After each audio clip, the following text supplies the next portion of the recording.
இந்த கலியுலகத்துல அடுத்தடுத்து நிறைய அழிவுகள் இருப்பதாக சொல்றாரு ஐயா. அது மட்டும் இல்லாம நியாயம் அநியாயம்னு பெருகி போச்சு.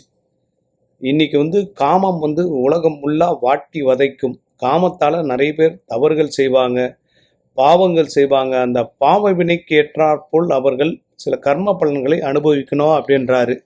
ஏன்னா இப்போ கலியுலகம், இந்த கலியுலகத்துல பாவம் செய்யாத மனிதர்கள் ஒருத்தர் கூட கிடையாதான். ஏதாவது ஒரு ரயில பாவம் செஞ்சு கொண்டே இருப்பாங்களாம். பொய் சொல்றது ஒரு வகையான பாவம், ஒருத்தரை ஏமாத்துறது ஒரு வகையான பாவம், ஒருத்தருக்கு நம்பிக்கை துரோகம் பண்றது கூட ஒரு வகையான பாவம். இந்த பாவத்திற்கு உண்டான தண்டனை அடுத்த ஜென்மத்திலாம் கிடையாதான். இந்த ஜென்மத்திலே அதற்குண்டான தண்டனை கிடைப்பதற்கு வாய்ப்பு உண்டு. அதனால முடிந்தவரை இந்த உலகத்துல பாவம் பண்ணாமல் இருப்பதற்கு வாய்ப்பே இல்லை அப்படின்றாரு ஐயா. ஏன்னா ஒரு பிச்சைக்காரன் காசு கேட்டா இல்லை அப்படின்னா அது கூட ஒரு வகையான பாவமா.